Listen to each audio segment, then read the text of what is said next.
We absolutely love a good underdog story, don't we? You know the one. The lone genius who, completely against all odds, pulls themselves up by their bootstraps through nothing but sheer grit, raw talent, and relentless hustle. I mean, it's the ultimate cultural narrative, right? The self-made billionaire, the world-class athlete, or that legendary musician who just wanted it more than anyone else. But what if I told you that this deeply ingrained story we all believe is actually fundamentally flawed? What if the brightest, most wildly successful people in the world didn't actually do it on their own? Seriously, I want you to reconsider everything you think you know about how the world's most successful people actually achieve their status. Because think about it. If success was purely about hard work and innate talent, well, then the smartest people in the room would literally always be the most successful, right? And the absolute hardest workers would predictably reach the very top of their fields every single time. But as we're about to see through some honestly mind-blowing data and historical case studies, the math simply doesn't add up. Today, in this explainer, we're going to completely deconstruct the myth of the self-made genius. We're going to pop the hood and look at the hidden engines that actually drive extraordinary achievement. To do this, we're diving deep into Malcolm Gladwell's massively influential book, Outliers, the Story of Success. Gladwell presents this absolutely brilliant and provocative thesis. The highest levels of success do not happen just because of individual grit. No way. Instead, success is actually this beautiful, highly complex collision of hidden advantages, demographic timing, and cultural legacies. We're going to unpack the incredibly vivid stories Gladwell uses to build this case. And then, because we always want the full, objective picture here, we're going to look at some of the very real scientific pushback against his theories. Section 1. Stories of Opportunity and the Matthew Effect.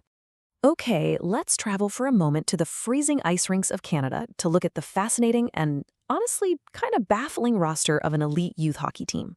Back in 2007, a Canadian psychologist named Roger Barnsley was just looking over the roster for the Medicine Hat Tigers, and he noticed something bizarre. Out of 25 elite players, 17 of them were born in January, February, March, or April. So Barnsley dug deeper. He looked at the Ontario Junior Hockey League. Exact same thing. Nearly 5.5 times as many players were born in January compared to November. In fact, across all elite Canadian youth hockey, about 40% of players are born in just the first quarter of the year, while only a tiny 10% are born in the last quarter. Like, why? Is it astrology? No. It's because in Canada, the strict age cutoff date for youth hockey is January 1st. So let's break down what this actually means. A child born on January 2nd is playing against kids born in December of that exact same year. Now, when you're 25, a 12-month age gap means absolutely nothing. But at age 9 or 10, that represents an enormous difference in physical maturity. The older kid is just naturally bigger, a bit stronger, and more coordinated. And because they're biologically just a little bit older, the coaches look at them and think, wow, this kid is super talented. So they get selected for the elite traveling teams. And what happens when you're on the elite team? Well, you get much better coaching, you get way better teammates, and you play maybe 50 to 75 games a season instead of just 20. Sociologists actually have a name for this. They call it the Matthew Effect, named after the biblical verse in the book of Matthew, for whoever has will be given more, and they will have an abundance. It's an accumulative advantage. A tiny, almost accidental biological edge snowballs into a permanent, massive career privilege. These kids didn't necessarily start out as naturally gifted outliers. They literally just started out a few months older. Section 2. The 10,000-hour rule. This whole hockey situation brilliantly illustrates how systems create opportunities. But if you do somehow get an early advantage, what happens next? Well, you have to practice. Drawing on research by psychologist K. Anders Ericsson, Gladwell popularized what is arguably his most famous concept, the idea that true expertise in any complex task requires roughly 10,000 hours of practice. But here is the crucial catch that almost everyone misses when they quote this rule. 10,000 hours is an absolutely enormous amount of time.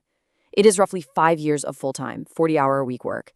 It is all but impossible to reach that number by the time you're a young adult all by yourself. To actually do that, you need incredibly rare opportunities, financial support, and a whole lot of sheer luck just to be in a position to practice that much. Let's actually test this idea by looking at two of the most famous success stories in modern history, the Beatles and Bill Gates. Before the massive British invasion in 1964, the Beatles were just a struggling high school rock band. They ended up getting invited to play in Hamburg, Germany. But they weren't playing glamorous concert halls, right? They were playing in sketchy strip clubs in the red light district, just trying to be heard over the total chaos of the crowds. And the club owners demanded that they play for 8 hours straight, 7 days a week. It was a completely immersive musical boot camp. By the time they finally found massive success, they'd performed live roughly 1,200 times. For context, most bands today don't perform that many times in their entire careers. Now, contrast that incredibly gritty story with Bill Gates. Picture this. It's 1968, and Gates is an 8th grader. His school had a computer club with an ASR-33 teletype connected directly to a mainframe. Let me just remind you, in 1968, computers were the size of entire rooms and cost an absolute fortune. Almost no universities had these things, let alone a junior high school. So Gates didn't just work hard. I mean, he did, but he also stumbled into this incredibly specific, almost unbelievable sequential string of lucky breaks. First, his school actually had the computer. Second, when the school inevitably ran out of the expensive funding to run it, the parents managed to raise more money. Third, a local company called C-Cubed desperately needed people to test software on the weekends, which gave Gates free, unlimited programming time. And fourth, this one is my favorite, he found out the University of Washington had free computer time between 3 a.m. and 6 a.m. So, as a literal teenager, he would sneak out of his house in the middle of the night and walk to the university just to code. By the time he famously dropped out of Harvard to start Microsoft, he had been programming practically nonstop for 7 consecutive years. He was way, way past 10,000 hours. As Gates himself openly admitted later, maybe 50 teenagers in the entire world had the kind of experience he had. Was it hard work? Absolutely. But the opportunity to actually do that work, it was entirely anomalous. Section 3. The hidden engines. Intelligence versus environment. Okay, let's shift gears for a second. We've talked about timing and we've talked about practice. But what about raw brain power? I mean, surely if you are a certified off-the-charts genius, you don't need luck, right? Talent just naturally rises to the top. Well, let's examine 2 truly fascinating geniuses and see why intelligence alone is nowhere near enough. On the left, we have Chris Lingen. His IQ is estimated at 195. That is so high, it's actually difficult for standardized tests to measure it accurately. The guy started speaking at 6 months old and taught himself advanced mathematics.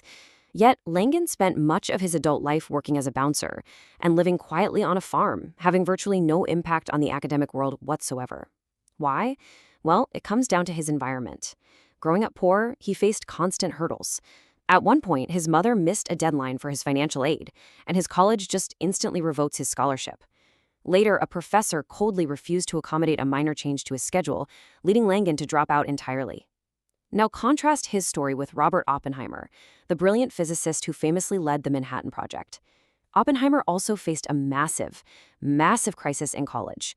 While studying at Cambridge, he literally tried to poison his tutor with a leased apple. Yes, you heard that right. For attempted murder, he was merely put on probation and sent to a psychiatrist.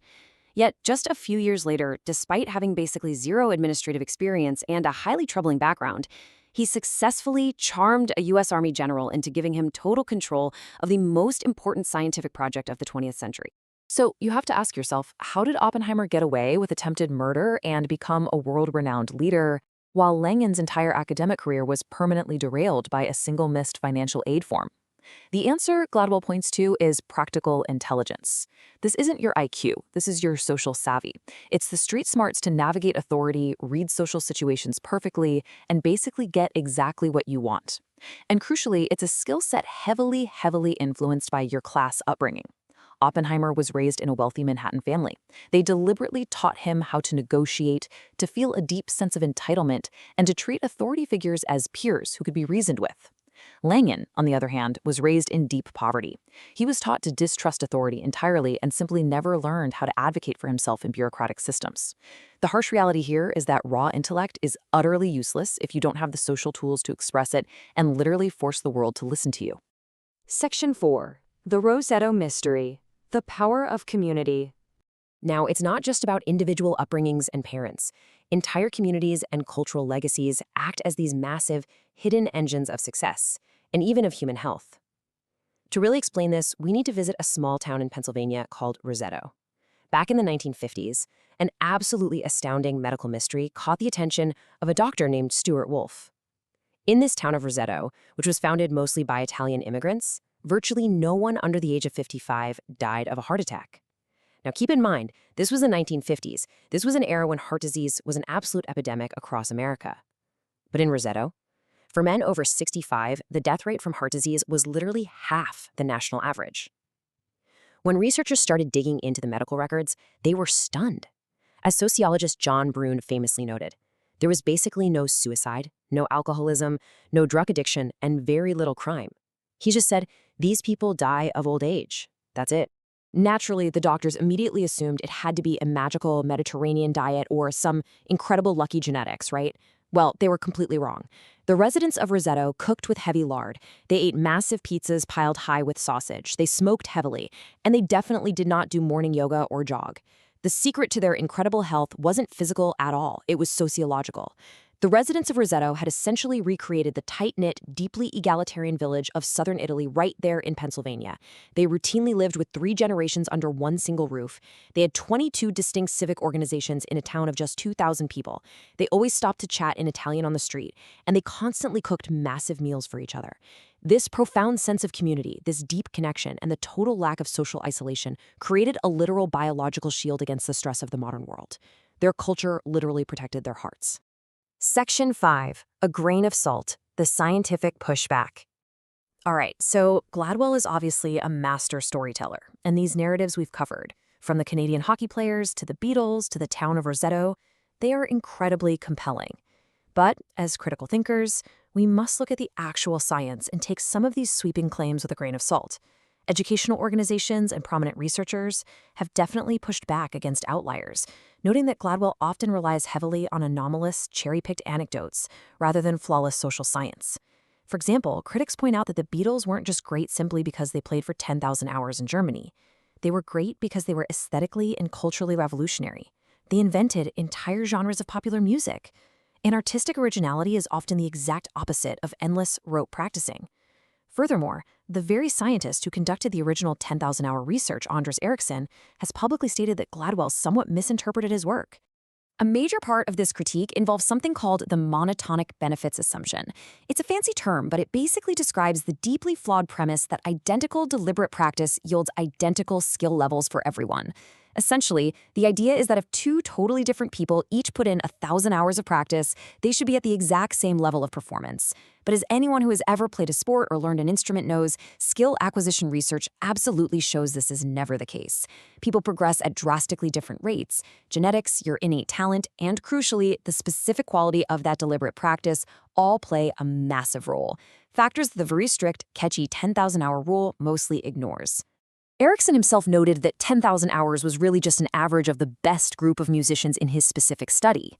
In fact, most of the elite performers he looked at had accumulated substantially fewer hours than that by the time they turned 20. So while Gladwell's catchphrase was an undeniably brilliant marketing hook, it definitely oversimplified a very complex, nuanced interaction between our genetics, our deliberate practice, and the rare opportunities we get. Section 6, Redefining Success. So where exactly does this leave us? If the strict science isn't totally perfect, should we just throw the whole book out? Absolutely not. Because the ultimate empowering message here is that success isn't just about the lone individual. It's heavily about the system. And the best part is, systems can be changed. If we honestly acknowledge how much luck, timing, and legacy shape our outliers, we can actually design our society to create fair opportunities for everyone. Think back to those Canadian youth hockey players. What if we just separated youth sports leagues by birth month? Create 2 or 3 different leagues so every kid actually competes against peers of their exact same physical maturity. We would instantly double the pool of potential elite talent. By understanding the true, deeply interconnected roots of success, we can stop leaving excellence up to random chance and start creating deliberate, structured opportunities for everyone to thrive. Which brings us to the end of our explainer today. We've seen how hidden advantages, weird demographic timing, a strong community, and a ton of practice all intertwine to create what we call greatness. But I want to turn it over to you for a second. Looking at your own life, your upbringing, and the unique opportunities you've been given, do you think you've found your 10,000-hour obsession yet? Let me know down in the comments below. If you want to experience Malcolm Gladwell's incredible storytelling firsthand, I highly recommend picking up a copy of the book. And hey, if you enjoyed this structured, slide-based journey into these complex ideas, please drop a like on this explainer and subscribe to Bookgaze for more deep dives. Until next time, keep learning, keep questioning, and keep looking for those hidden advantages.